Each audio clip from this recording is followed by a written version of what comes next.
All right, hello everybody, and welcome to the Q1 Trails Forum, hosted by Metro and co-convened by the Salmonberry Trail Foundation. I'm John Paul Bowles, and I'm with Robert Spurlock today. We have got a great list of folks who are presenting, and at the end of the meeting today, we are going to do a bit of a poll to get input from you all on the type of content that you'd like to see in the not too distant future in future forums. The April forum will have a focus on Clackamas County, and we will also see if we can talk Jody from the Recreational Trails Program into giving us an overview of that funding opportunity as it opens on April 1. I'd like to ask folks to please mute themselves while you are not presenting. So while you're presenting, just go ahead and unmute yourself. We have the screen share open for presenters to hop on. And we're gonna keep those presentations to 10 minutes or less. And in the future, potentially add a bit more time for conversations around how we can foster more collaboration. The purpose of the meeting today is to create more connectivity and foster collaboration as this evolution of a trail network grows throughout the metro region. And the background I have pulled up here on this slide is from the 1992 map before even the creation of Metro.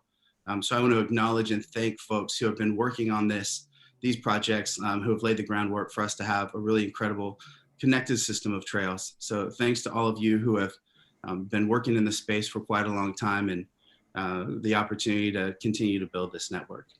And with that, I will pass it over to Robert. Thanks, John Paul. My name's Robert Spurlock. I'm with Metro Parks and Nature. I'm a regional trails planner. I'd like to open the event by respectfully acknowledging that the trails we're discussing today lie on the traditional lands of the Kalapuya, Atfalati, and Ahantchayuk people and the Confederated Tribes of the Grand Ronde. We honor their stewardship of the land, water, and sky throughout countless generations.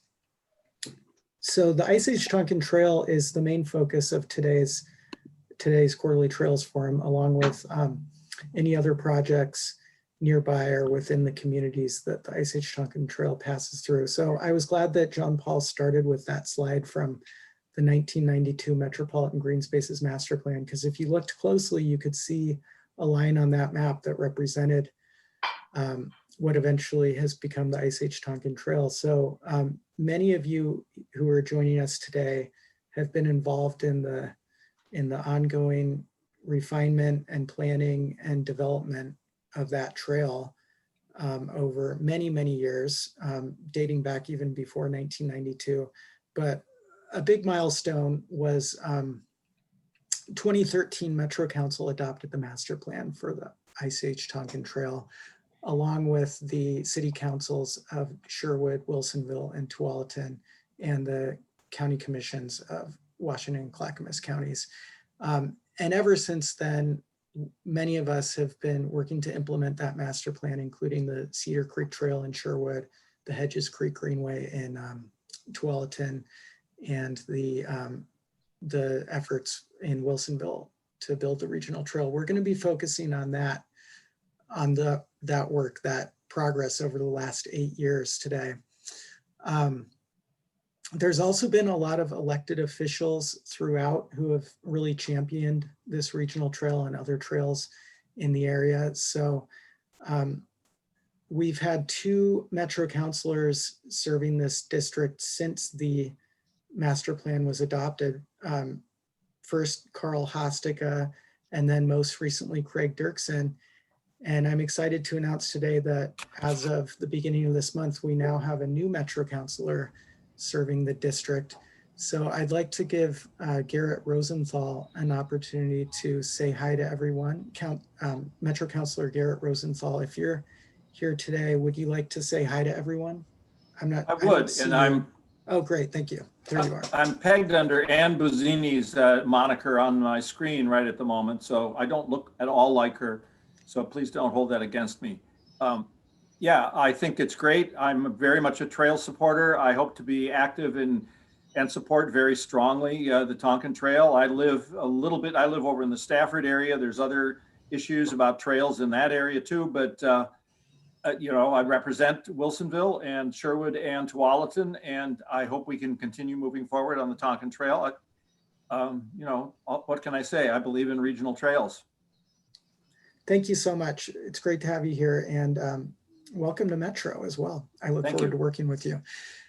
Do we have any other current or former elected officials? We'd like to honor you and acknowledge you if we do. Please speak up and introduce yourselves. I see Brett Sherman there. Thank you for joining us, Brett. Thanks for having me. It's great to be here. Happy Valley City Council and also head of the Happy Valley Hikers here. Thank you. Any others?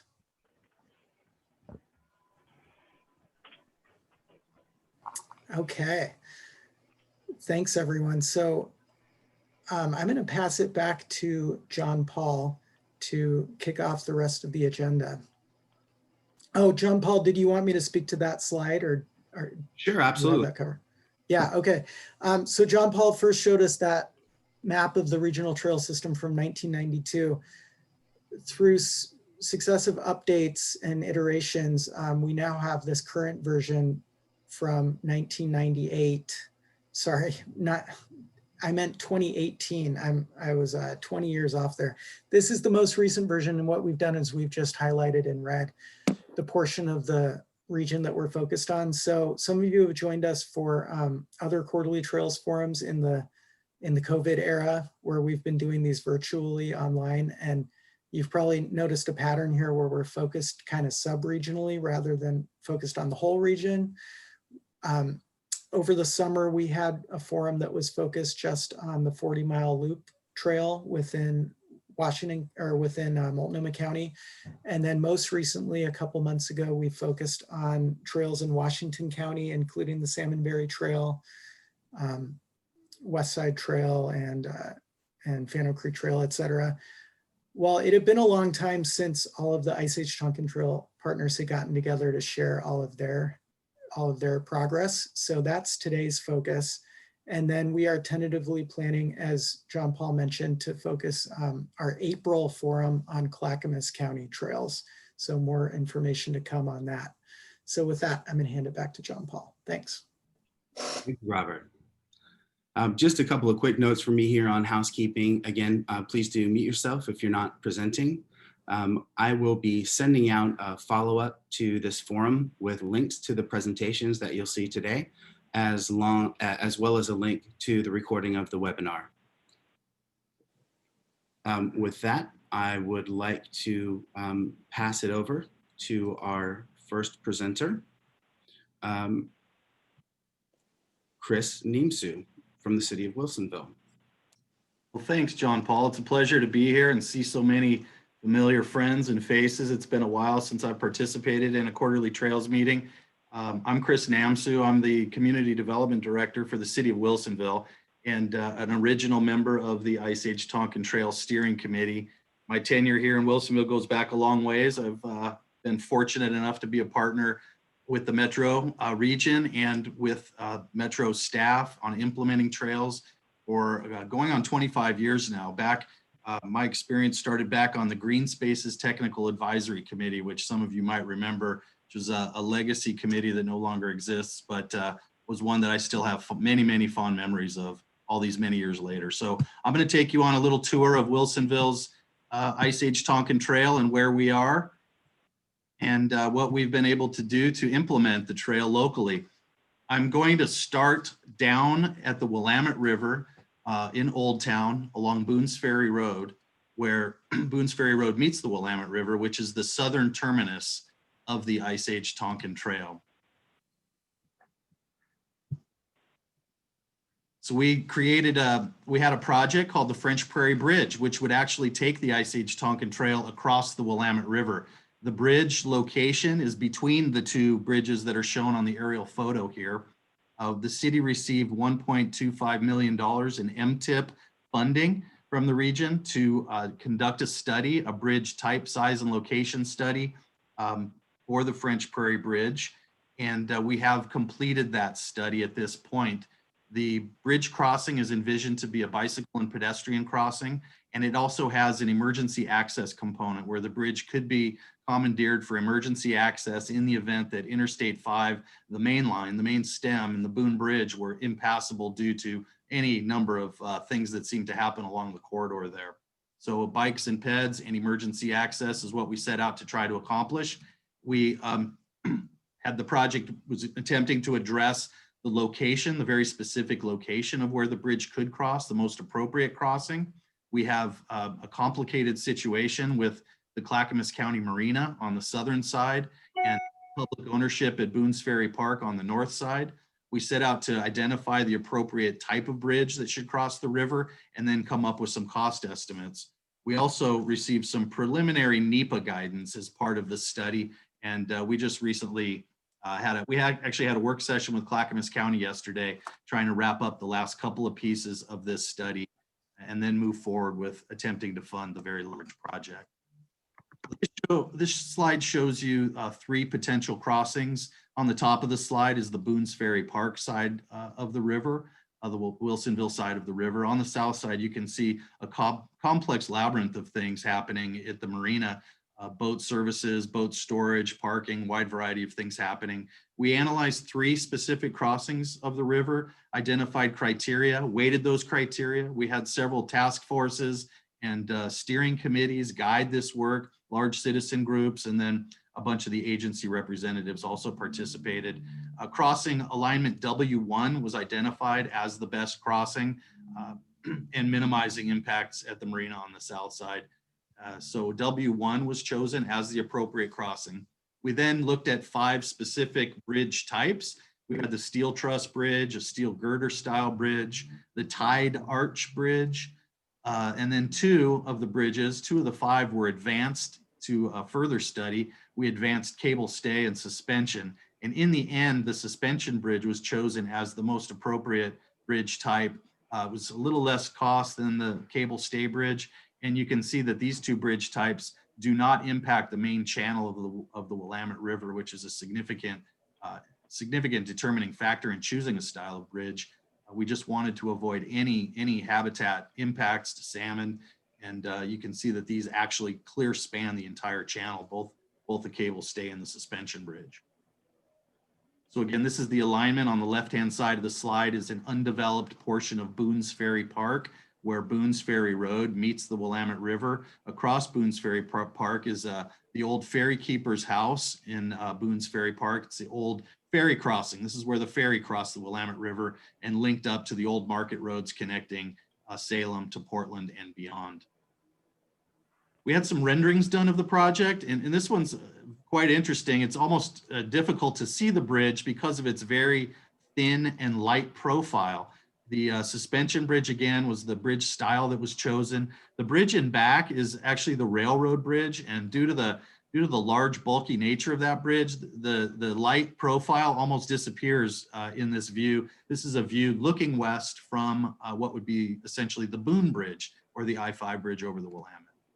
Once you come down to the river bank level or get in the water in a boat or canoe, you can begin to see the intricate details of the suspension bridge. You can see the scale and size of the towers that are necessary in order to support the bridge across the river.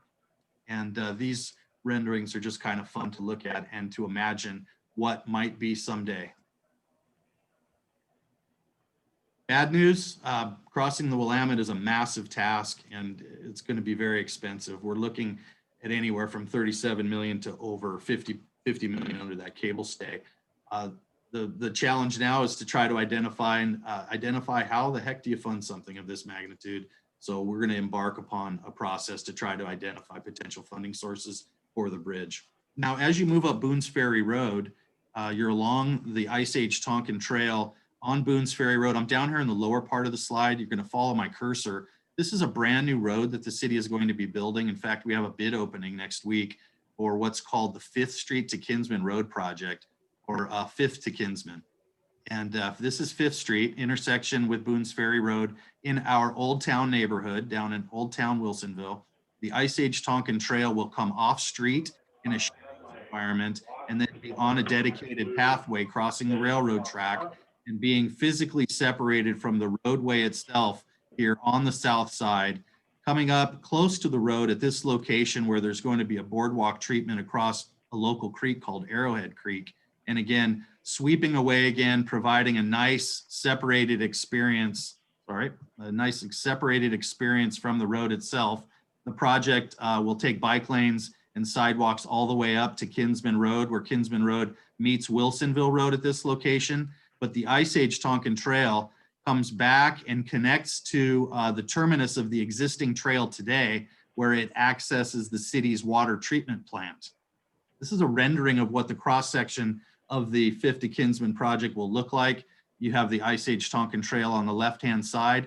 And then at this location, the rendering is drawn at a bridge. So you're gonna have some sort of textural treatment between what will be bike lanes and sidewalks. And they actually physically separate at locations that are outside of the bridge location. But this road is relatively narrow, and it's gonna have big wide opportunities for recreation and access on both sides. Very excited to get this project going. It's a multi-year project. Construction cost is well over $15 million for this particular project. So now I'm down here at this, if you can see my cursor, this is where the trail will connect to the terminus of the existing trail. And this is the access road to the city's water treatment plant, where the Tonquin Trail continues. It connects seamlessly at this location into what's called Maury's Landing. This is an older neighborhood that dates back to the mid-90s. This is an off-street connection through their open space, through Maury's Landing's open space. This trail existed before we planned the Tonquin Trail. We actually ended up making it part of the Tonquin Trail and connecting to it on both sides. The city widened sidewalks along Willamette Way East several years ago, providing very strong connection from the terminus of the Maury's Landing Trail to this educational campus where you have Boone's Ferry Primary School, Wood Middle School, and the CREST Center, which is the Center for Research and Environmental Sciences and Technologies. And then it connects seamlessly from there into Graham Oaks Nature Park, which is a 250-acre nature park on the west side of Wilsonville, a tremendous community asset. If you haven't had the opportunity to visit Graham Oaks, strongly encourage you to do that. It's a landscape in restoration, essentially a mix of 8 Willamette Valley habitat types that are being restored there: oak woodland, oak savanna, amongst others. The Tonquin Trail here provides you over 1 mile worth of off-street experience traversing the various habitat types. There are several other trails within the park providing hierarchical loops and experiences through a variety of the habitat types. And then if I could draw your attention to this notch on the north side, my next slide will pick it up from there. And the notch is there where the Graham Oaks Trail connects into the Villebois community and goes from a restored natural area experience into a completely manicured landscape architectured experience. So again, the transition here from natural to urban is amazing. You can literally take 10 steps from the residential neighborhood into the park and feel like you're in nature. And then as you come out, you end up with these highly manicured grass areas and playgrounds and a variety of sports experiences, sand volleyball and playgrounds.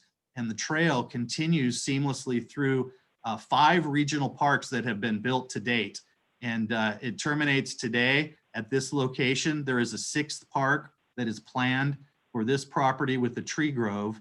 And we're currently working on the 8th park, which has a massive section of Ice Age Tonquin Trail connecting Barber Street to Beckman Road at this location in what is being called Tivoli Park. And here are a couple of pictures of Tivoli under construction late last summer. We now have concrete at all of these locations, and we'll be wrapping up and finalizing the construction of this park spring and summer of this year. This is looking south along the Ice Age Tonquin Trail. Those are the Coffee Lake Wetlands off in the distance. And here there'll be a very prominent and strong overlook with interpretive graphics that we've been partnering with Metro staff on as part of acquisition of a significant piece of the wetland bottoms that that the Metro staff was able to take care of and lock up. It was a property that they had their eye on from the very first bond measure that just came to fruition in 2020, some, many years later. So it takes a long lead and it takes a lot of patience to make these things happen, but this is coming together quite nicely. This is the north side of Tivoli Park, where the Ice Age Tonquin Trail is a prominent feature as it heads off into the distance and just traverses the entire wetland complex for over a half of a mile through the Villebois neighborhood.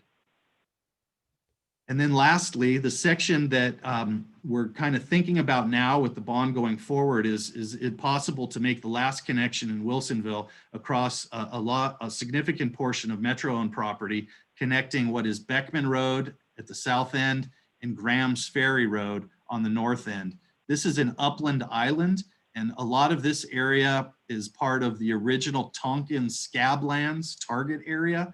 So the acquisition, when we first set up the first bond, there were these target areas, and the Tonquin Scablands have heavy evidence of the Missoula floods from 10 to 12,000 years ago. In fact, on the 1880 donation land claim maps, this is identified as the Black Swamp. Really scary. It's a peat bog wetland bottom that's evidence of what's called a colk feature, which are underground cyclonic whirlpools of water that scoured out the land. So the main intent of the trail is to try to get into these scabland features, try to celebrate and identify these unique geologic features that are exhibited between the communities of Tualatin, Sherwood, and Wilsonville. So that's basically a trip through Wilsonville. I'm going to hand off to, I think, maybe Washington County or somebody, maybe one of the other cities is going to take off from here. But it's been an absolute pleasure being able to share that with you, and thank you very much. Thanks a lot, Chris. I am particularly struck by the renderings and the low profile of that bridge, as well as the rich opportunity for interpretation. I can't wait to walk the trail and look at some of that signage and learn about the geology and history of the area. Thank you, John Paul. Appreciate it very much. Our next presentation is going to be from the city of Tualatin. I forgot to mention earlier that to please introduce yourselves in the chat, although Robert took care of that there. So if you haven't seen the chat and haven't introduced yourself, please do take that opportunity. And now over to Ross and Rich. Thank you, John Paul. Appreciate the opportunity today to talk about specifically what's happening in Tualatin, but the significance of what's happening locally, and then significance of that with the regional connections that we're discussing today. I'm Ross Hoover, Parks and Recreation Director at City of Tualatin, joined by Rich Mueller, our Parks Planning and Development Manager at the City of Tualatin. Thank you for your leadership, Metro, and regional connections, and that we have visioned through this sounds like a very long-term process to get to this place. The most recent update of Metro's regional trails plan is certainly much appreciated, City of Tualatin. And the significance of these regional connections, each community, as you saw in Wilsonville, now we are just to the city north in Tualatin. Our local connections are important to us, but the significance and impact to our community really is realized through this true regional connection. So we're going to talk about that, the significance of our local planning and our local work, and the importance of that work to the regional connections. So we'll go to the next slide now. This is what we've done most recently is our first Parks and Recreation Master Plan in the city of Tualatin was adopted late 2018. And this was the first since 1983 that we have updated our Parks and Recreation Master Plan. So long overdue, really a great opportunity to vision the future of our park system, our trail system, and the connections inside and outside of our community. Ice Age Tonquin Trail Plan was adopted into our city's comp plan, and our development code text amendment was done through this process. But what you'll see on this slide is that the walking and hiking and biking, as we ask our communities what they would like to see in our local trails and park system, that scored very high. And so not just locally, but outside of our community, and the importance of those connections. So here's a map of from our Parks and Recreation Master Plan work of our internal network of trails, and then how that connects outside of the city limits. We think our internal network of trails is going to be fantastic as it continues to build out, as we continue to plan and develop and acquire land within the city limits. It's only as good as the connections that we provide externally. And as you'll see on this map, and as you saw on the regional metro trails map, many of the regional trails in and out of Tualatin, Sherwood, King City, Wilsonville, they are that dashed line that we all dread. These are the vision is there, the ideas are there, and now let's figure out how we realize this and make it a reality. So you can see the Ice Age Tonquin Trail on this map. You can see it leading north and south through Tualatin, south to Wilsonville, through the Basalt Creek planning area, which as that continues to develop, we will see more and more residents and business owners build in that area, and this regional trail is key for them. Well, what you'll notice in this map is that all of this leads through one point, and that's the Heritage Pine Natural Area, Metro's natural area that you'll see in the upper left corner of the map. And feeding into that are two main trails, the Ice Age Tonquin Trail and the Tualatin River Greenway Trail on the north boundary on the south side of the Tualatin River, which is a city trail. So we'll talk, Rich is going to dig into a little bit of details on some of the steps we've taken in concert with Metro and what our future holds. Thank you, Rich. Yep. Hi, everyone. I first wanted to acknowledge our partnership and support with Metro and thank and tell how much we appreciate Ryan and Robert working with us on our trail acquisitions. We have 6 recent trail acquisitions that span 10 tax lots. It's 6 acres of easement area and over a mile of trail section. And these are the sections you can see in this greenish yellow here. One in Basalt Creek that's key, 2 in our industrial area on 115th. This is half mile, a trail section. This one right here, Mycelone, we are working on right now with Metro. And what we do and what we're able to do, putting the Ice Age Tonquin Trail plan in our development code is require the easements as a condition for development as Tualatin and especially the industrial, commercial, warehousing and manufacturing areas developing. We obtain this through public facilities trail easements under the city engineer's finding and decision. So we make it a condition of development.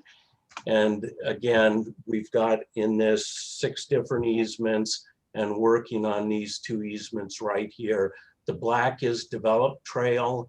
And again, the green is recent acquisition. In the Basalt Creek area, this is the piece right here that recently obtained with Metro. It's in an industrial area and fairly significant city limits. And right in here, the Basalt Creek area is within our planning and city expansion area. Just worked with Wilsonville, completed a concept and comprehensive plan as that area is developed. And so we're into a planning process where we're now going to be planning local trails to connect with the Ice Age Tonquin Trail in order to provide that interconnected trail system throughout this area. Within Tualatin, it's about just under 200 acres of buildable space. And again, it's within our expansion area. I want to just quickly mention the Tualatin River Greenway Trail. This is a trail that runs east-west and connects in Tualatin Community Park to the Ice Age Tonquin Trail, and will eventually connect in Heritage Pine to the Ice Age Tonquin Trail. There's a bridge in Tualatin Community Park that spans over to Durham and Tigard. The east side of the Tualatin River Trail has been, for the most part, built. We're working on the west side right now. And throughout our community, our local trails connect to these regional trails. The most recent section we completed, many of you know, are behind Cabela's and New Seasons. It was done through a Connect 5 ODOT grant. We recently obtained 5 acres along the Tualatin River that eventually will be planned and developed adjacent to Juergens Park. And we, like many of you, have put in for an Oregon Community Path grant. And this will take the Tualatin River Greenway Trail under Highway 99, connect to a recently completed section at River Ridge Apartments, and connect up to Hazelbrook Road, which there's a middle school right across the street there. And so that's kind of what we've been working on. Funding's an issue. We all know it's an issue. We're all are working toward funding our trail systems. This Oregon Community Path grant, 81 letters of intent, asking for $104 million for 5 million available dollars. Very competitive, but we're putting in for every opportunity we can. With that, I'll throw it back to you, Ross. Thank you, Rich. Just wanted to circle back around to Wilsonville, as you heard, developing their trail, internal trail network, and the Ice Age Trail connections. We are as well, and as you'll hear from future speakers, it's all happening at the same time. These local networks are coming together, but really where those all lead to is the regional connection. The regional connection is where the magic happens, and really where all of the cities on the south side of the metro region feed through, where the regional connection is in the Heritage Pine Natural Area. This is truly the point of confluence. This is where the cities of Sherwood, Wilsonville, Tualatin, King City, Tigard, Durham, this is where we will connect regionally to the regional trail system. And so this Heritage Pine area, not only is it an extremely unique site and extremely valuable to our region as a preserved natural area, but it is also the point at which communities come together, where five or more communities connect regionally with the rest of the regional trail system. So again, greatly appreciate Metro's leadership. Extremely pleased with everyone's efforts locally, and just looking forward to the opportunities to make this regional connection point happen through the Heritage Pine Natural Area. And so thank you all. I think we're on to the next speaker. Thank you very much, gentlemen. Yeah, the opportunity for connectivity here is unparalleled, that's for sure. We're going to hear next from Jason Waters of the city of Sherwood. Take it away, Jason. All right, thanks for having me. I'm going to share my screen here with you. My name's Jason Waters with the city of Sherwood, civil engineer and project manager in running the Cedar Creek Trail projects. We've got 3 of them that I'm going to discuss here, and we're going to explain kind of the regional trail system and how Cedar Creek Trail fits into the with the context of that trail, and kind of focus on the projects that we're working on, and just echo the comment about the dashed lines between cities that we really need to refine those and coordinate a little bit better. And I'll hit on that at my last slide with some comments. And I'm just going to stay in this mode here. This kind of showed up clearer than hitting start slideshow. So I think everybody can see me on Cedar Creek Trail slideshow. Just purpose and outline. I'm going to go over context, go over the segments, the projects, maybe some comments if we have time, and then give you my contact information. Which segments of the Cedar Creek Trail are part of the regional trail system? I would describe it as the west fork of the Ice Age Tonquin Trail System, and specifically the regional trail system between Southwest Oregon Street and Tonquin Road and the National Wildlife Refuge. So we'll show you a map here. This is the Ice Age Tonquin Trail map that was adopted by Metro. And really the Cedar Creek Trail is this area from Oregon Street and Tonquin, along Oregon Street through Old Town Sherwood, up to the highway, and then from the highway to Edie Road, from Edie Road to Roy Rogers Road. And then this is kind of the line that's shown on the map now, but this is kind of, I believe what the city of Tualatin was discussing is the city of Sherwood would definitely want to link back up here. So a brief history, even though we're just now getting to construction on our first segment of this trail system, it's been on the books for about 25, 30 years. Initial vision was in the 1990s to use the Greenway for a regional trail.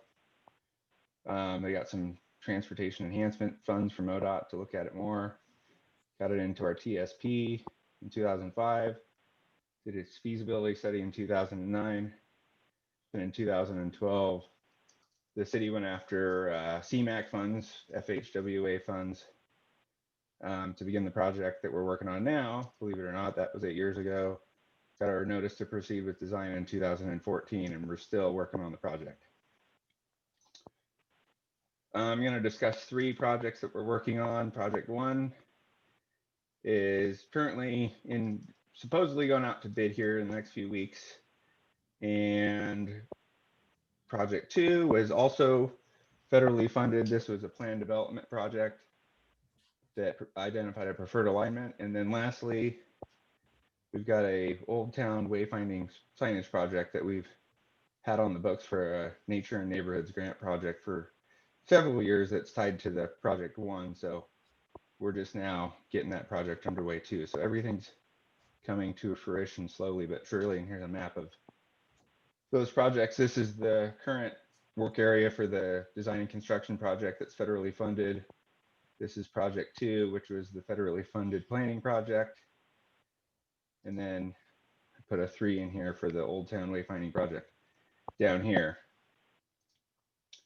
I'm going to present these out of order. This is the planned development project that's completed, and Highway 99W is down here, but this is the primary deliverable that identifies a preferred alignment, and you'll notice that we use the off-street or the on-street sidewalk system from the highway up to the existing off-street trail system, and that's kind of where this picks up a preferred alignment that rides the buffers up to Edie Road, and then this will be either an RFB crossing or maybe even a full signal, who knows. And that's a county facility. And the trail will continue along separated but close to the roads here, and then just ride the buffer line up to Roy Rogers. And this is kind of where we need to start coordinating with Metro again on how we want to get over to the Heritage Pine Natural Area, if we want to go up through Sherwood here or go up along Roy Rogers Road. This is the current project that we're working on. And you'll see this is the initial scope from 6 years ago.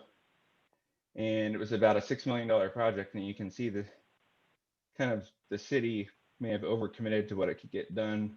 We've got what we thought would be just a simple asphalt pathway along here. Well, this is railroad right of way. We've got a signalized crossing. We've got, contaminated cleanup soils here. We had a little signage project we wanted to do along Villa Road, and that turned into kind of a half street improvements to make it ADA compliant, a feeder trail that we couldn't fit in.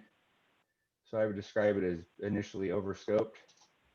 And this is what we're actually ending up bidding right now, is a contiguous project from Meineke and 99W all the way down to the existing boardwalk system in South Wilson Park. So much more deliverable project, and we just got our joint fill permit for that a couple weeks ago. So that was a huge step. And this is kind of a overlay of the proposed project that's going out for bid here now. Some of us on this forum have worked on this. We call it the legendary Cedar Creek Trail project. But just kind of hugging the buffers, very challenging to do with federal funds. I don't know if I would advise doing it again, but if you're a small city and you have the chance to get $5 million in federal funds, really know what you're getting into with that, because it is challenging. You have to do it quick. And then lastly, this is our wayfinding signage project, and this is our Old Town core. We have the regional trail system coming in from Oregon Street into our Old Town area, but it terminates here next to City Hall, and then it doesn't pick back up until you get over here. So what are you going to do to disperse and get your regional traffic through Old Town or into Old Town? And we're going to put up a bunch of the Intertwine signs with that to help everybody get through. So I think that's a critical project to kind of help the regional trail through Sherwood. Lastly, just wanted to add, I've already touched on the federal funds. I think I could have talked for a half hour about the challenges there and when not to proceed or when to go after those. And I think the city just saw an opportunity to get money, and that's what we did. So if you do it, just know what you're in for. And goal setting, I think maybe in our TSPs or other means, we can identify a percent of our regional trails that we would allow to be, on street versus off street, because often the developers are wanting to just widen their sidewalks, and I don't think that's really exactly what we all have envisioned for regional trails. And again, touching on what Tualatin and Wilsonville we're talking about, just as far as interagency coordination at the interfaces between jurisdictions. And here's my contact information if you have any questions about the Cedar Creek Trail or anything else in Sherwood. I can point you in the right direction. And that's it. Thank you.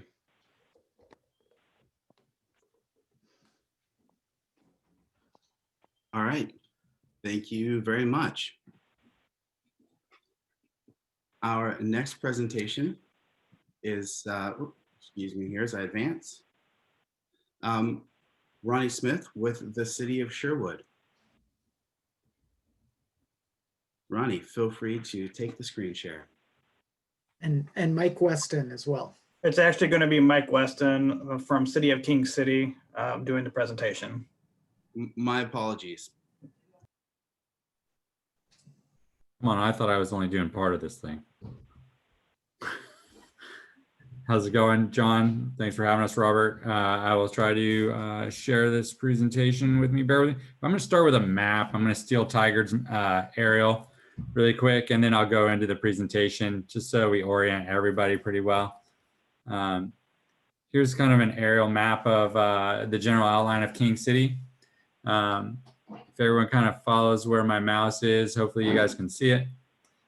We currently have a trail that is down here along Highway 99. It comes off 99.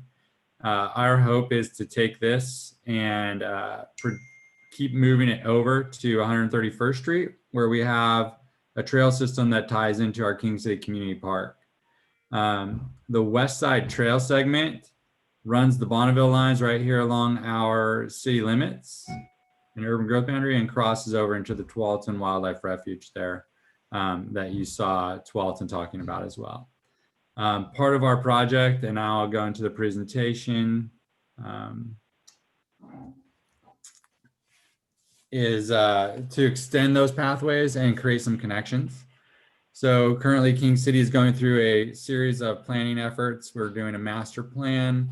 We're doing a transportation system plan, all in an effort to find ways of connecting our systems. So currently right now we have about 4.5 miles worth of trails and pathways intersecting the city. We do have some issues and concerns. Maintenance and funding are some of those issues. As a small city, we don't necessarily have, sorry, I'll change this view so you guys can probably see a little bit better. Maybe, maybe not. Sorry, maybe I messed it all up now.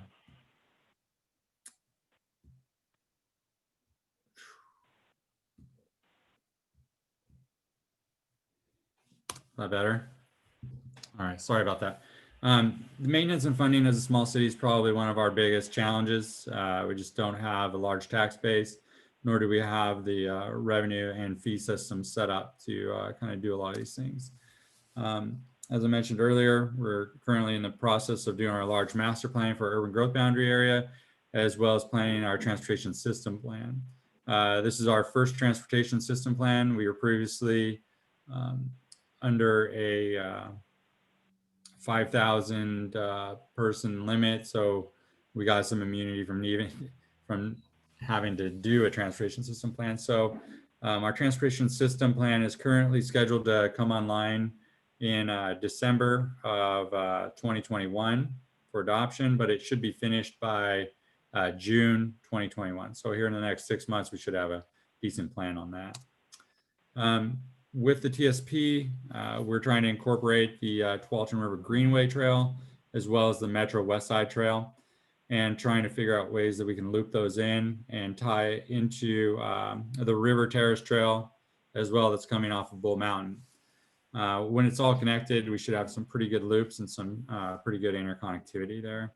These are a few profiles of some streets and looks that we're looking at. Down at the bottom is kind of a graphic depiction of what we're going to do, or what we hope to do with Beef Bend. Hey, Mike, this Yeah. is Robert. Sorry to interrupt you. I'm not sure we're seeing your slides. I think we're all still just seeing the overview slide from Tigered Maps. Sorry.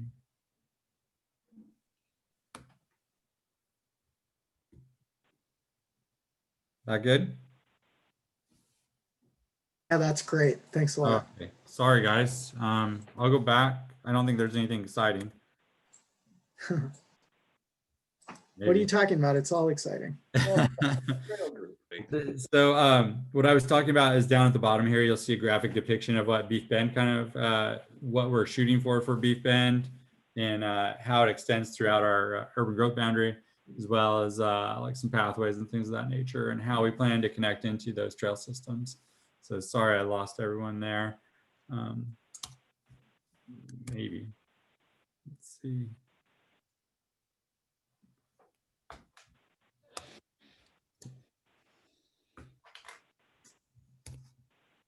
Now I'm kind of stuck.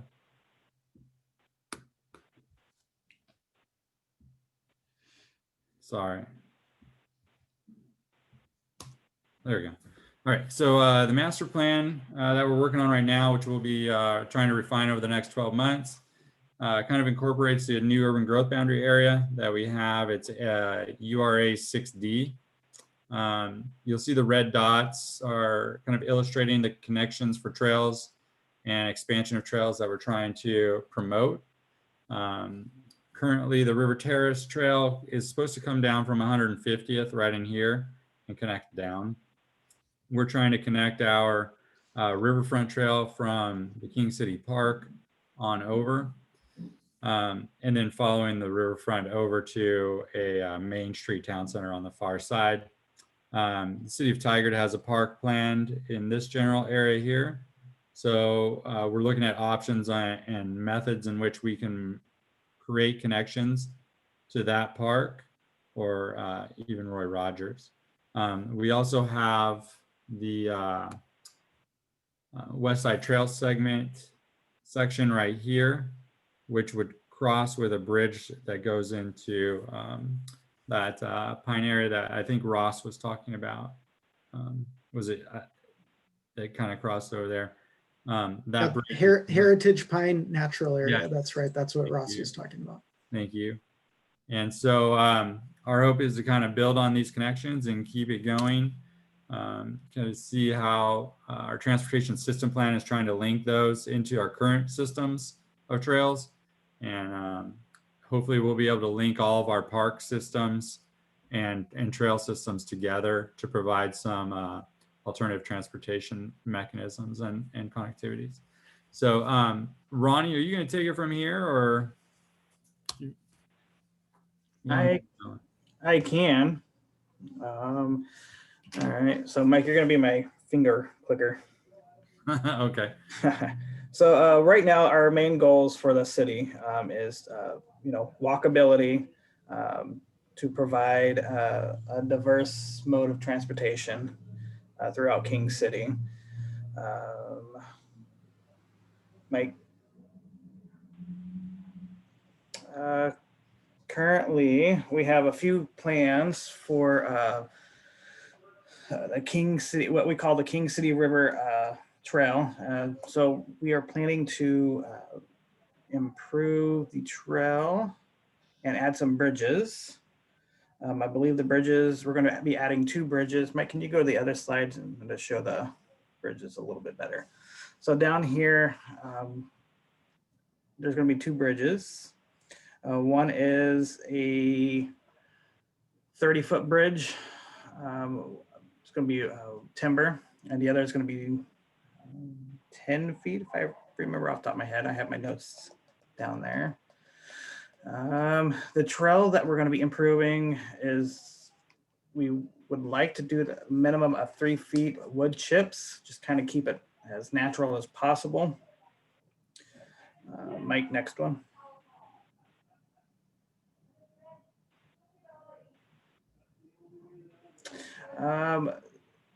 In the King City Park, we, as some of you may know, we've updated the field.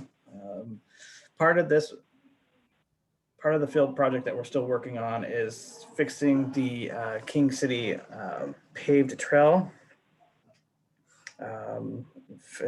fixing it from damaged roots. Might go ahead and.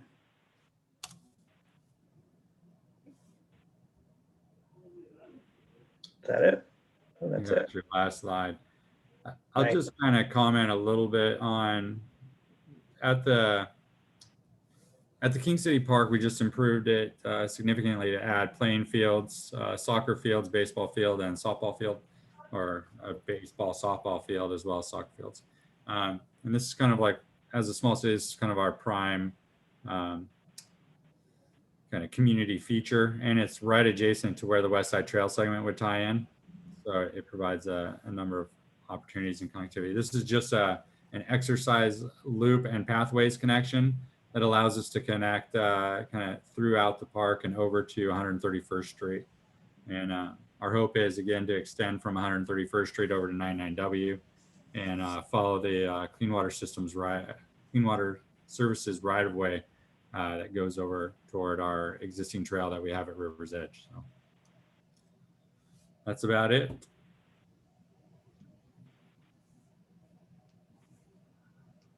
All right, thank you very much, gentlemen. Appreciate the presentation. Next, we're going to hear from Andrea Berkeley with Metro, and she's going to be talking about habitat restoration. That is a topic that I am particularly looking forward to hearing about, as on the Salmon Berry, we have an opportunity to do some of that work even before we begin building trail. So Andrea, over to you, and thanks for your time. John Paul. My name's Andrea Berkeley, and I use she, her pronouns, and I am on the science team with Metro Parks and Nature. I'm going to turn off my video because I think my internet connection's a little unstable, and share my screen. Can you all see this okay? And you can hear my children running around in the background, so apologies. So we've been hearing a little bit about Heritage Pine Natural Area in the presentations today. This is a photo of the actual Heritage Pine itself. It's an amazing tree, and I'll have some more pictures of it later. So I wanted to begin by sharing with you what our mission is at Metro Parks and Nature, because it really grounds our work and tries to convey why we're doing the work we do. And the 2 restoration projects I'll talk about today are an effort to help us further our mission. So here's a vicinity map showing the locations of Heritage Pine Natural Area at the north end and Coffee Lake Creek Wetlands at the south end. And Graham Oaks was also mentioned. It's sort of hiding there on the bottom. I'm not going to talk about it today, but there's additional cool restoration work going on there as well. So in our program, we use conservation planning methods that help us determine what type of work we should implement in our parks and natural areas in order to achieve our mission. Specifically, I'm speaking of the habitat and the water quality parts of our mission at a site level. And that varies widely depending on the site. And so we look at things like conditions of the vegetation, wildlife use, soils, past land uses, historic vegetation, how the site floods, its topography, nearby land uses and threats to biodiversity. And we look at all those different things and then create plans for restoring important habitats and functions to a particular site. And we summarize all that up in a site conservation plan. Both the sites I'll talk about today have site conservation plans, and they're available if anybody's interested in having a copy. I'll share my contact information at the end of the presentation. So the plan identifies what we call conservation targets for the site, and they're really like the focus of our restoration work and where we're trying to achieve. And for each conservation target, we have specific numeric objectives that we're trying to achieve, down to the, the exact number of snags per acre, for example, or the exact number of acres of wetland with this type of plant diversity. So it gets very specific. So at these two sites along the Ice Age Tonquin Trail, we have identified this set on the slide here of conservation targets. So it's a wide variety, and that's going to be a pretty cool experience, I think, for folks on the Ice Age Tonquin Trail to witness this variety of habitat types, and of course all the birds and wildlife that occupy them. And I tried to find little photos of what each one looks like. So we have our conservation targets identified at these two sites and our numeric objectives I mentioned. But when it comes to actual work on the ground, and including work that visitors to these sites may be seeing in person happening, these are the kinds of things we're talking about at these two sites, ranging from planting to lots of seeding and controlling weeds. At Coffee Lake Creek Wetlands, I'll talk a little bit later about how we're going to do some earth moving to alter the hydrology there and promote beaver use, because they are very beneficial for a wide range of other species. Some of this work is already underway at these sites and some is planned for the future. So let's dive a little deeper into Heritage Pine.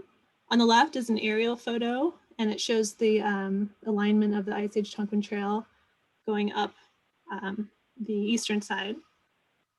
It is a 202-acre natural area. It borders the Tualatin River. We co-manage the site with the Tualatin National Wildlife Refuge, which is a really great partnership. They've got amazing skills in habitat restoration and great equipment. And we really benefit from having that connection to the refuge and thinking through management in a more landscape level. The map on the right indicates the conservation targets that we're working to preserve and restore at this site, with a little key there. In 2020, so just last year, we began habitat restoration work at this site in the western 2/3 of the property. And when that work is done in about 5 years, we'll have some nice prairie, emergent wetland, and oak woodland restoration completed. And funding for that work is coming from our last Parks and Nature Bond, our levy, and a grant from the Oregon Watershed Enhancement Board. And the eastern 1/3 is currently a field in agriculture, and that's adjacent to the Ice Age Tonquin Trail. So here's some photos of Heritage Pine Natural Area. There's the pine itself. I measured the diameter at breast height at 94 inches, which is awfully large. There's some water control structure and some off-channel habitat from the Tualatin River. And then just a nice picture of the area that's going to be restored to native prairie. So for Coffee Lake Creek Wetlands, this is a 265-acre natural area. And you can see in the map, there's an east-west road running through sort of the center, and that's Beckman Road. The map on the right indicates the conservation targets we're working to preserve and restore at this site. And I will note that on the bottom right-hand side of the, I don't know if you can see my cursor, of the map, is a parcel that was just recently purchased by Metro, and therefore it hasn't had conservation targets identified for it, but we expect it'll be similar to what's around it.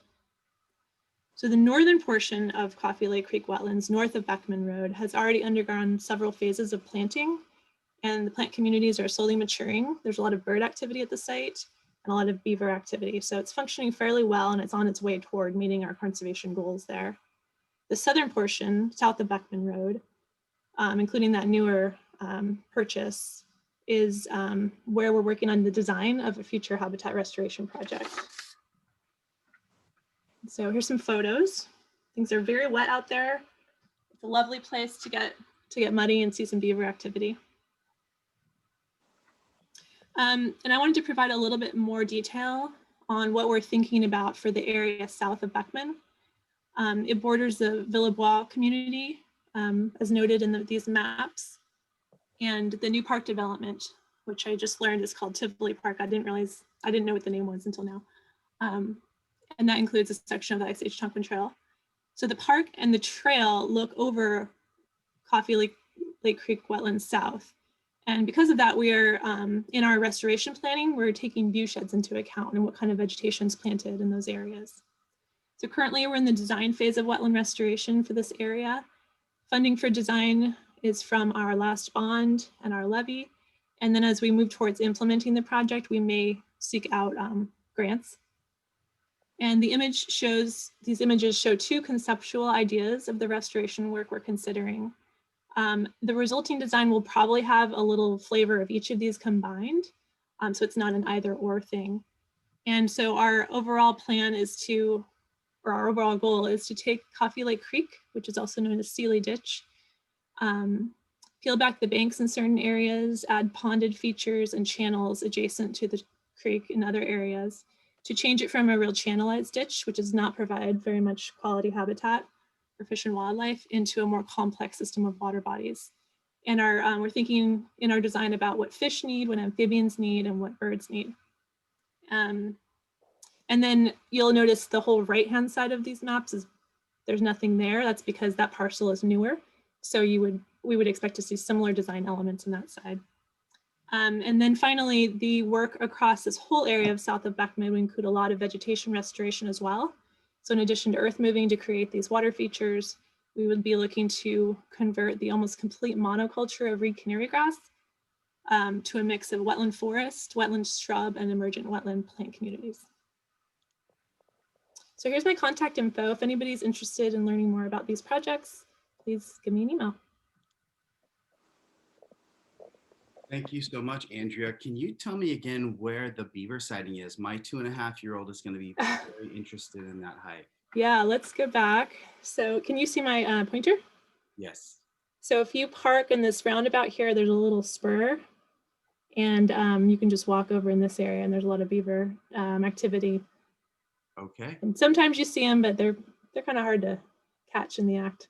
All right, you're gonna make a 2-year-old's week. Thank you very much. Great. All right. Our next presenter is Dan Kemp, who will be speaking to the Regional Flexible Funds. He is the project manager for that program. Thank you, Dan. Yeah, hi all. Thanks for having me here today. I'm gonna share my screen here real quick.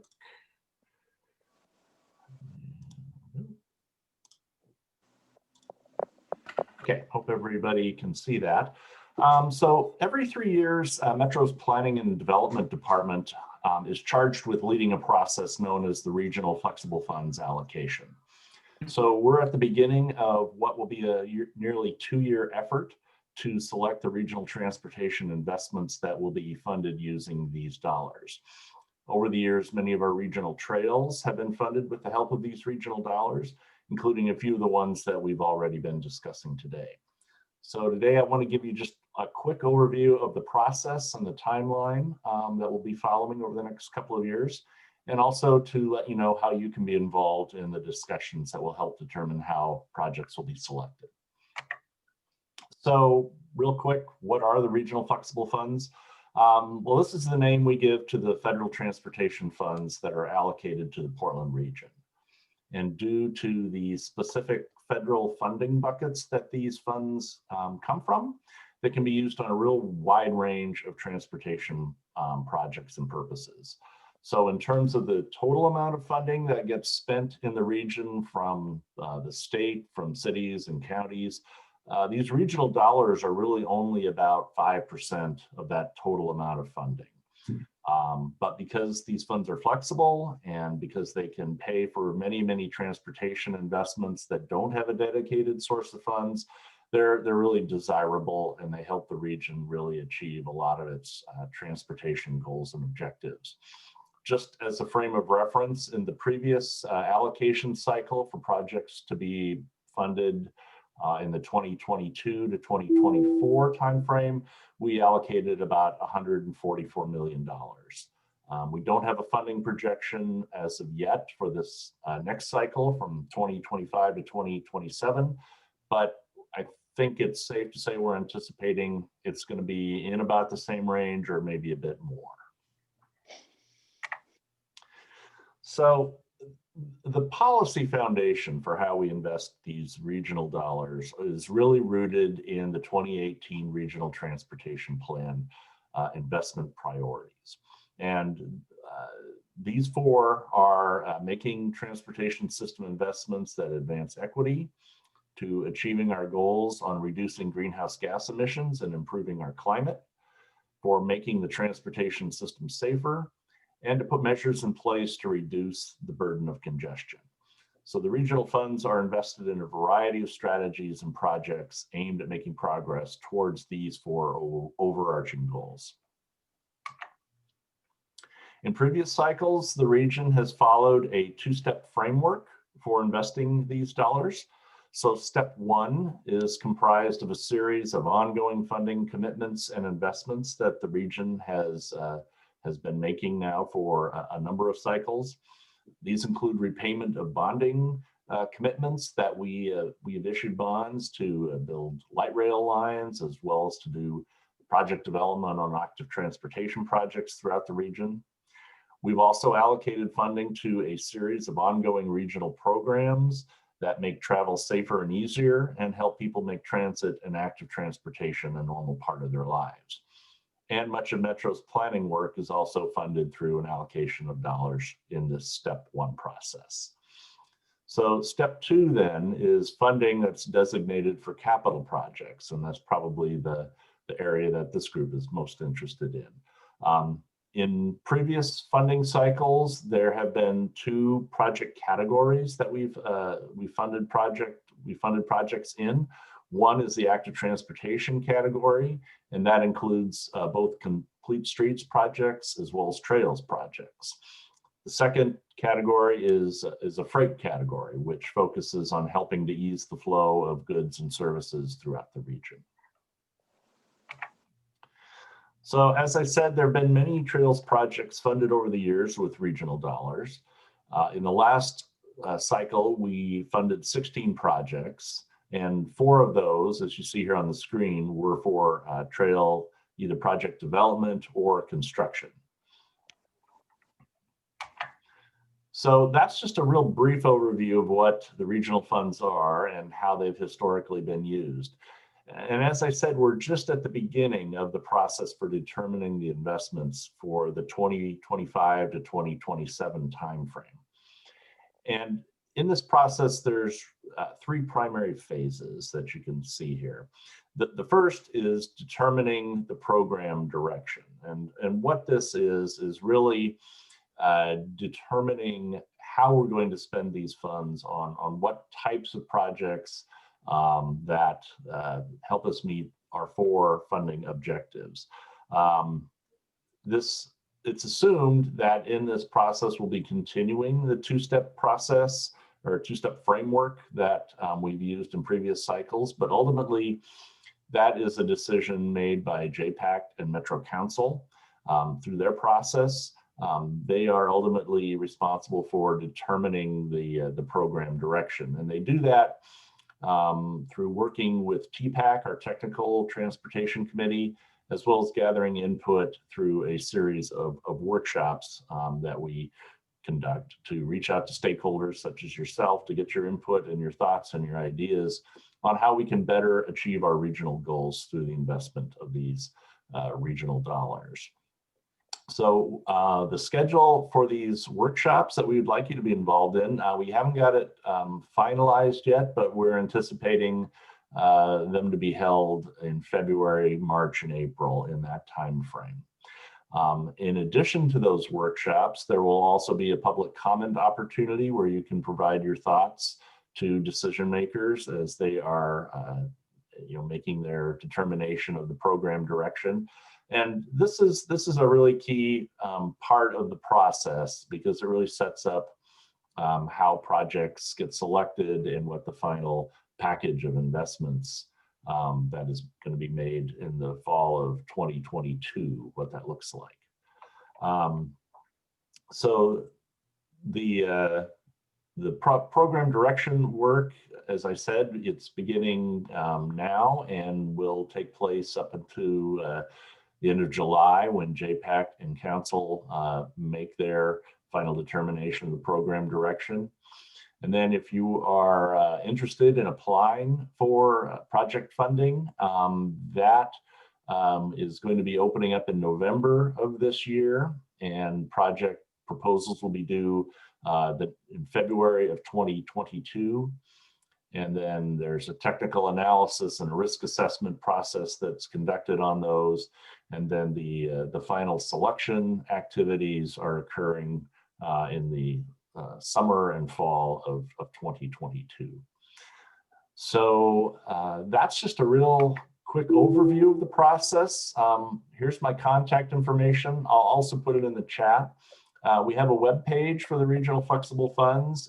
It's not been populated yet with any information pertaining to our current allocation process, but it has all the information from the previous round on it now, if you want to take a look at that. But I'll put my email address in the chat. If you have questions, feel free to reach out to me. I'm happy to answer. And thank you very much for the time you've given me here today. Thank you, Dan. Appreciate that. We're going to jump back now to some organizational updates, starting with the Intertwine Alliance, which brings together over 100 partners to advance the regional system of parks, trails, and nature areas. And this interface with the Trails Coalition, which advocates the regional and state level to generate more resources for trails. So with that, I will pass it off to the Executive Director of the Intertwine Alliance, Elisa O'Hanlon-Regala.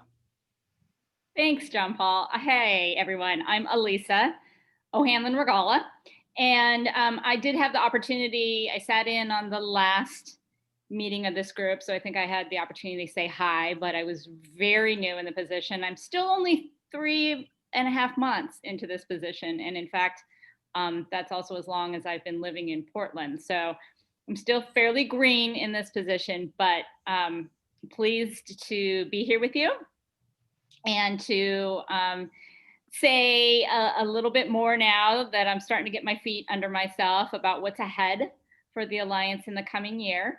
I think if you've been part of the Alliance before, familiar with it in the past, you know about the regional conservation strategy that the Alliance published in 2012.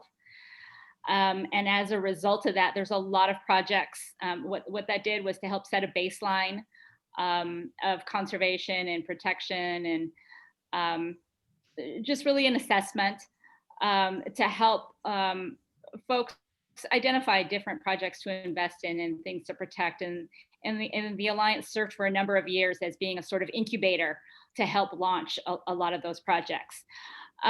In this last year, 2020, a couple of things happened. COVID, we all suffered that.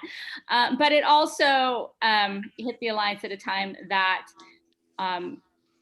it was looking for a I like it when the garage is the common space. Hi, Mel, I think, or whoever that is. Also hit the Alliance at the same time that it was looking for its new executive director. So in the last year, in 2020, yes, the Alliance became a little bit invisible, wasn't able to pull together its annual summit and a lot of the gatherings and convenings that folks have been accustomed to. And our work has pivoted a little bit. Instead of incubating things as much as you may have been familiar with, it's really advocating for the work that's being done in the community. There's so much that's already happening. And so our push is to really support that work, bring attention to it, help advance things. We're very active in the Metro Bond measure in 2019, so helping to advance things that fund those projects. So that's what we're looking ahead for in 2021 is one, to elevate our awareness again, to pull together that summit. Been looking at April. It might be moved to May as other folks, we're still in this crazy world of COVID and people are having to adjust plans. And so trying to make sure that we don't conflict with other people's events. We might be pushing a little bit into May, but all that to say that I'm going to put my email in the chat box, and I really welcome if you want to connect one-on-one. Like I say, I'm really only 3.5 months new into this community, so I continue to look for every opportunity to meet people, to become more familiar with how folks are working together and how we can really help to elevate that. So yeah, thank you. Thank you so much. And if you want to do a social distance walk, I'm all up for that, because I don't know about you, Zoom is really, I'm looking forward to the day when we can meet in person. That's great. Thank you so much. Zoom is getting old, but it doesn't seem to be today. I really appreciate this engagement and conversation, and really appreciate our presenters keeping us on schedule here. Thank you all very much. Our last presenter for the day, I believe, is one of Oregon's most famous trail celebrities, Steph Noll, who runs the Oregon Trails Coalition, which is a broad coalition of trail users, public agencies, and businesses, health and tourism partners that share a vision for a statewide network of sustainable trails that connect Oregon communities, connect Oregonians to their schools, jobs, business centers, and to healthy and active travel and recreation opportunities. So with that, Steph, over to you. Thanks, John Paul, although I don't know if I can claim the title of trail celebrity with the people in this Zoom meeting who've been at this work for a long time. Lots of my heroes are in this meeting. But I am happy to share an update from the Oregon Trails Coalition. We actually just had a board meeting this morning and kind of formalized our 2020 work plan. So I'll just share a little bit of those kind of highlights and objectives with you, along with the bills we're tracking, at least at this early stage of the 2020 legislative session. So first off, we're going to continue our webinar series in 2021, and we will be hosting trails funding opportunities webinar February 2nd or 4th. That first week we'll be doing a kind of legislative update webinar at the end of February, and I think our third webinar for the year in March will be on regional trail collaboratives and coalitions and how they are being effective in different regions around the state. So you can kind of keep an eye out for those first three things that are on deck in terms of our webinars. We're also working with a statewide trail stewardship coordination work group, and right now we're especially trying to identify gaps in training for folks doing trail stewardship work around the state. So our first focus is identifying if we can offer kind of a first aid CPR training statewide that folks, whether staff or volunteers, can all complete a virtual portion and then meet with local Red Cross or agency safety coordinators to complete just a 1 hour in-person session to try to kind of subsidize that statewide, because that's one of the, seems like the big bottlenecks for crew leaders and for anyone trying to get Sawyer training this year. So we're focusing on that first up in training, but also if you are an agency that needs to get new staff trained this spring, or a stewardship organization that needs to train volunteers, we will have a survey going out about kind of specific training needs next week. So that's something else I encourage folks to keep an eye out for. And then I wanted to talk a little bit about legislation. Our number one defined advocacy goal as a coalition is to preserve and increase trails funding in Oregon, but we try to at least track all kinds of trails and recreation focused bills. So things that we're tracking at the beginning of this legislative session are the governor's budget, which includes additional funding for Oregon's Office of Outdoor Recreation, which is something that we've supported in the past and will continue to support. We're tracking OPRD's budget. There's a House Bill 2171, which is a governor's office bill that has a number of outdoor recreation issues in it, and including funding for the Conservation and Recreation Fund. And there's two other bills currently that also relate to the Conservation and Recreation Fund. So we're tracking all of those. We're also tracking a search and rescue bill. There's a bill related to bias crimes that specifically comes out of the Racial Justice Council's Environmental Equity Committee that we're looking at, and Senate Bill 395, which is a kind of bike bill reboot, which probably wouldn't be direct funding for trails other than the instances where they're part of the highway right-of-way, could be important.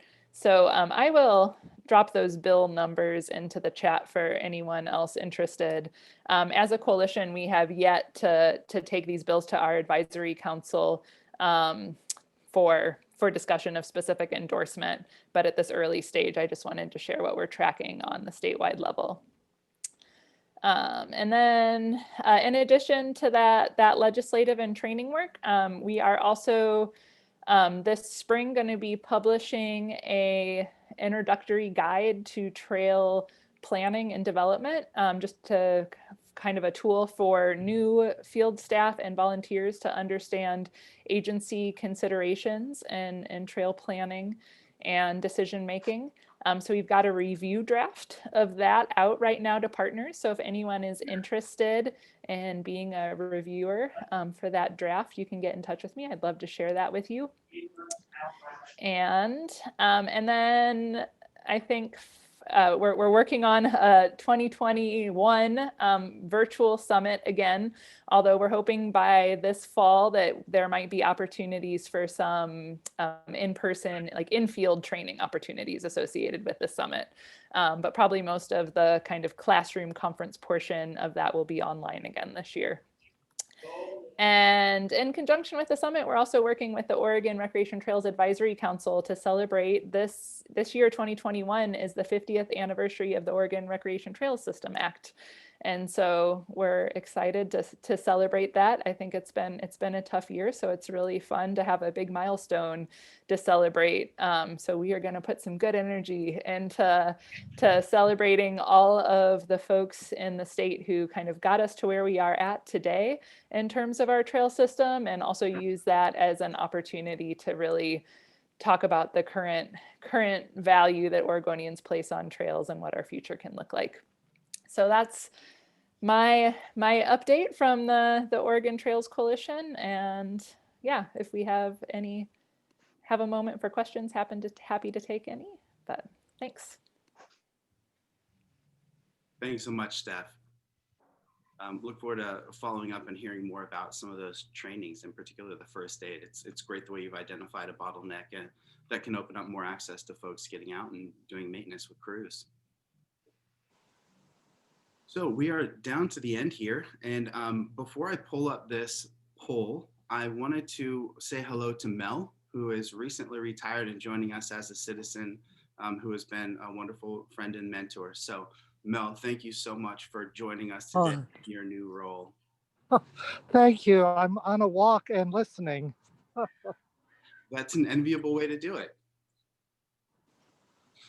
Well, it's great to see you. And thanks again for everything you have done and continue to do for trails in the area. It's good to see everyone. All right. So we have been, in talking about this forum, we have been discussing opportunities to help increase collaboration and connectivity. We're mindful of the fact that many of us are targeting the same funding streams for the trails projects that we're working on. So we wanted to provide an opportunity here to give some input from folks on the type of content that you might like to see in these forums in the future, and potentially add some conversations about additional resources or conversations that you would like to have. So if you wouldn't mind, please take just a couple or a few minutes here to answer the 3 questions on this poll. Specifically, what content you would most like to see in future Trails forums, what would most effectively empower your work in regional trails, and how this forum can most effectively support your work in the future.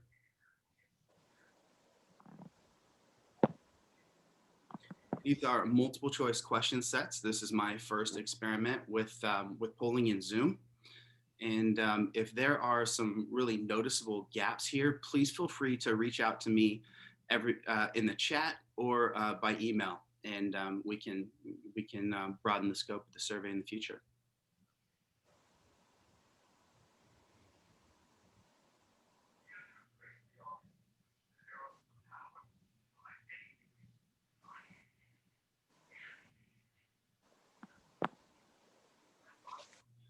One quick note as we wrap up here. Again, I will send the link to this recording along with the link to presentations as follow-up. I will also host the recording on the Salmonberry Trail YouTube page. We've had some folks ask for access to recordings of past forums, so I'll get those up as well and make sure folks can access these really informative conversations. I'd like to say something real quick if I could. This is Colette. I'm with Northwest Oregon Equestrian Trails. And I would just like to let it be known that there's 4 of us equestrian OET members on this meeting, just to make sure that we also are a part of what's going on with trail systems. Thank you.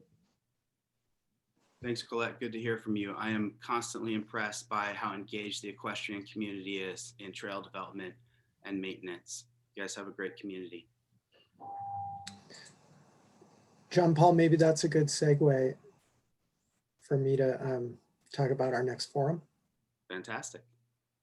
Great. So as John Paul and I mentioned at the beginning of today's meeting, our next forum is going to be in April. The date is yet to be determined, but we're going to continue this sub-regional focus. And so we already did 40 Mile Loop and a couple of Washington County meetings, and then today, kind of the southwestern part of the metro region. So the April forum will be focused on Clackamas County, and there are a lot of equestrian user groups in and around Clackamas County. So Colette, thanks for speaking up. I'd love to reach out to you to see if there's some way that we can incorporate equestrian user groups more into that April forum. So we're still building the agenda for the April forum, still setting the date. If anyone has any other suggestions for topics that you might like to see included, please reach out to me. I'm at robert.spurlock@oregonmetro.gov. So Colette and anyone else here joining us who's specifically an equestrian, if you could reach out to me. I'm not sure I have your email address, but I'd love to hear from you so that we can connect. Yeah, That's it from me. Okay, thank you. Okay, everyone, that's it from me. It was so nice to see you all. Thanks to all of our presenters. Thanks to the 4 cities and to the Metro Conservation Program, the Intertwine Alliance, the Oregon Trails Coalition, and the Regional Flexible Funds Program. Thank you very much. Bye, everyone. Thanks, John Paul. Thanks, everybody. See you in April. Thanks.